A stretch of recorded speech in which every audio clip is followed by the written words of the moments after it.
Hey everybody, it's Chainsaw Reacts. I'm here today to give you my non-spoiler review of the Ben 10 comic issue number 4, the start of the ZOMBOZO arc. Once again, no spoilers. As a lot of you know, I love ZOMBOZO, and when they announced we were getting an arc featuring ZOMBOZO early on in this new comic, I was so excited. And we got to see the first official look of ZOMBOZO in terms of the cover art of issue 4, and then we got to see preview images.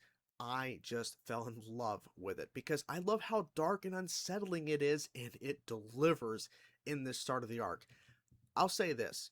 It's not my favorite issue. I still think issue 3 was the best issue we got so far in terms of what we have, the first 4 issues of the Ben 10 comic. But this to me is a good start of the ZOMBOZO arc in terms of like setting up ZOMBOZO, the circus, carnival, whatever you want to call it. And then seeing the exploration and still the development of Ben, Gwen, and Grandpa Max.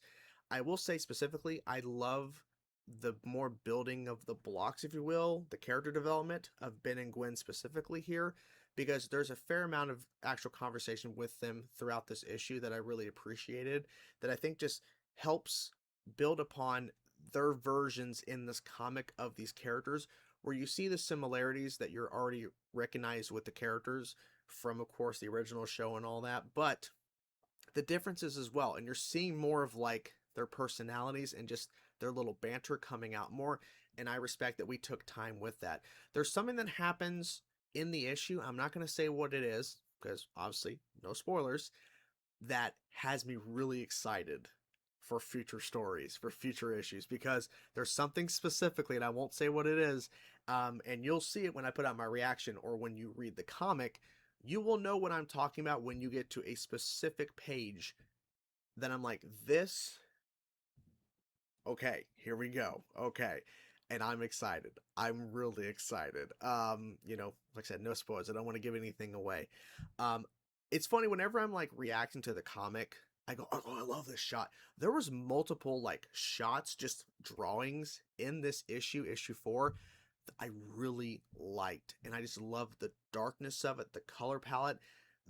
It's really good shit. Like, it's detailed, and I love that it is unsettling and just really adds to the horror elements of ZOMBOZO that was already present whenever they did ZOMBOZO in the show, but they're really pushing it. And you've already seen preview images, so you get that feeling.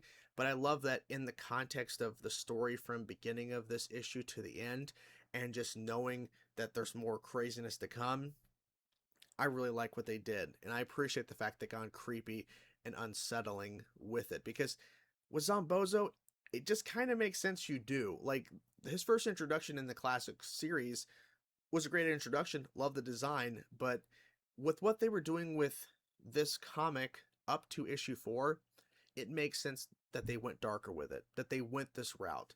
And I have some questions in terms of like the ending of this issue and some of the things that are happening in the issue. Well, I can't really say what it is. I don't want to give it away, but I love the fact that there's some mystery surrounding certain things that are happening that I hope we get answers to.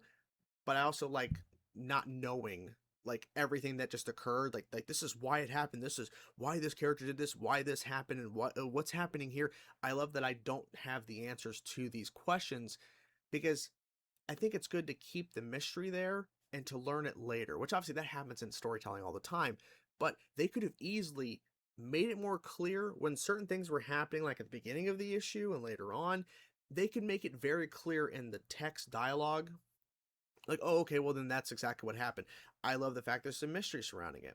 I don't know if I already mentioned this, and I don't think I did, but the text dialogue that's in throughout the book, this issue, it's good.